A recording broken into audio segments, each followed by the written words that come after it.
Dan says, hey guys, I've got a syndication network. It's a YouTube syndication network, and then SEO Shield and NQ is the Rys Drive Stack.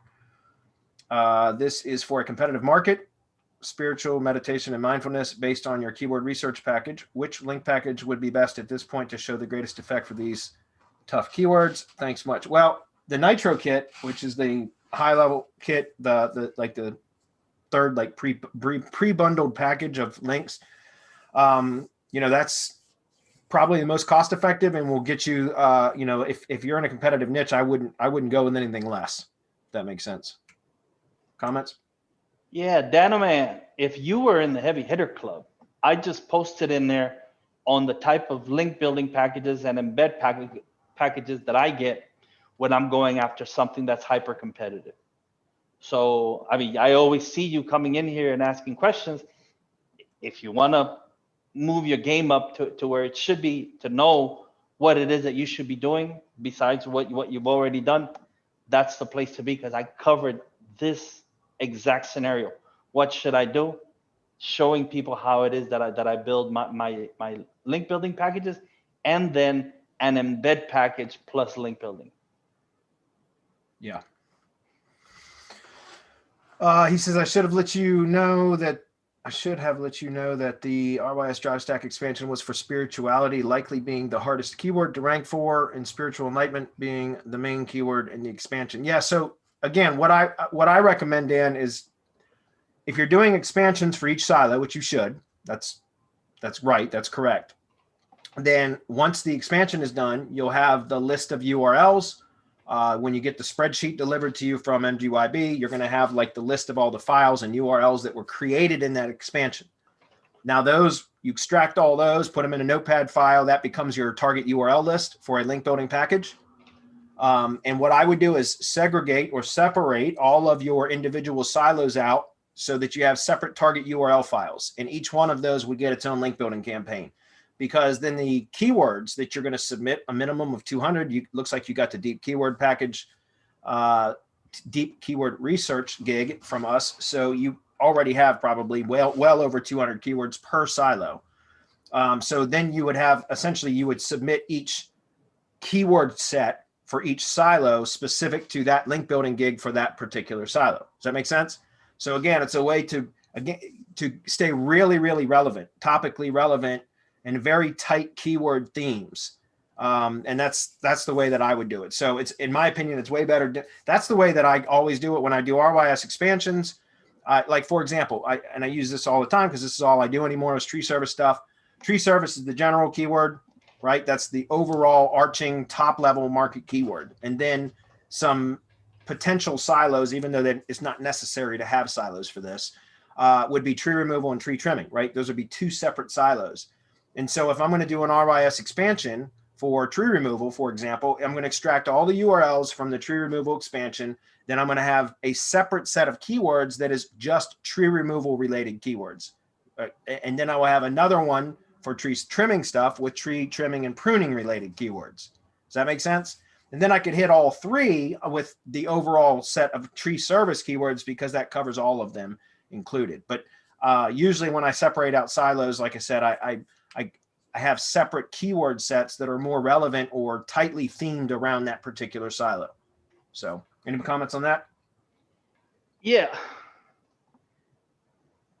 When looking at something like this, you have to be really careful, especially with a keyword like spirituality. What's the aim?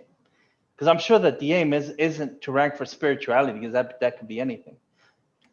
Excuse me. There are a ton of keywords that are related to spirituality that you're probably trying to rank for. So although the end goal would be trying to rank for the keyword spirituality, I bet that the competition for that is through the roof. So by trying to rank for that keyword, you're going to rank for the keywords that are down one notch below that. So we're talking about market level or top level keyword, then the market level keywords that are going to bring the money, then the supporting keywords. To put it in a today kind of sense, we're talking about a named entity, we're talking about a main entity, and we're talking about supporting entities. And how it is that you use those, because we're even writing content where we focus in this manner: named entity, main entity, supporting entities, because that's how the bot is meant to look at this. Is there a main entity for, or a named entity for whatever it is that you're trying to do, spirituality being one?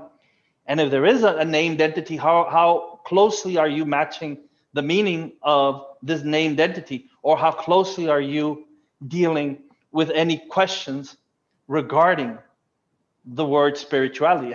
And then how do you feel that database in Google questions and answers work really well, especially in something like this, where it's very informational, where you will be giving Google the questions and the answers, but you have to be focused. You have to know what your, again, named entity, main entity, and the supporting entities are, or else you're just going to be way off base. And you could get it to where, are you meaning religion? Are you meaning what spirituality are you directly referring to? You're talking about meditation. You're talking about mindfulness.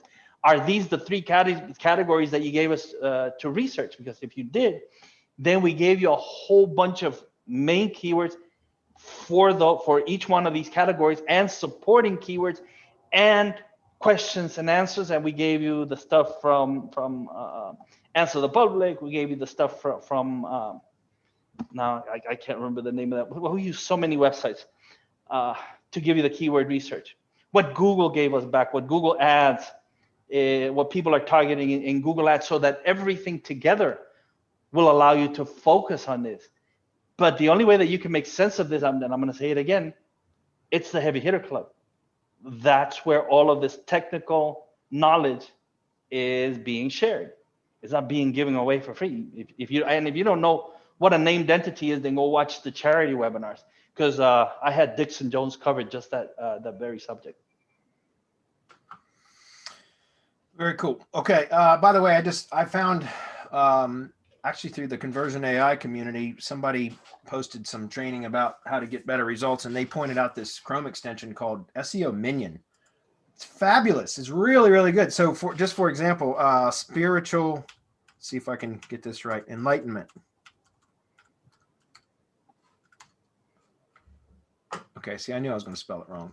Okay, so this is SEO Minion. It's a free plugin, and it's for Chrome extension, I should say, and it's got a lot of really cool stuff in there. But one of the things that I like about it the best is you can go to FAQ, and you can actually pull in the top questions.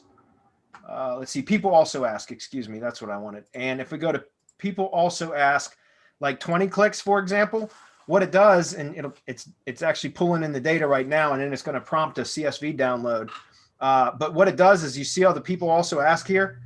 Every single time you click on one of these, it creates like another 3 or 4 questions. So for example, if I click on this one, you'll see how all of a sudden it adds another like 4 of those. So if you go up here and you click on the people also ask suggestions, and you click like 50 and say go, it's going to actually go and extract and just keep clicking on it. And once it's all done, it will pull all of those questions and answers and the link to the where the answer is published. And now you have a CSV file of all the questions. People also ask questions directly from Google that you can now create content around for FAQs. And it's interesting. The reason I point this out is because there are a few tools out there. See, it just prompted it now. There are a few tools out there that you can pay for that will do this. And this is free. And it's funny because I almost bought a tool the other day that, like, seriously, like a week and a half ago, that had a monthly subscription for exactly what this thing does. And this is 100% free. It's called SEO Minion. So check it out. It's a really cool Chrome extension.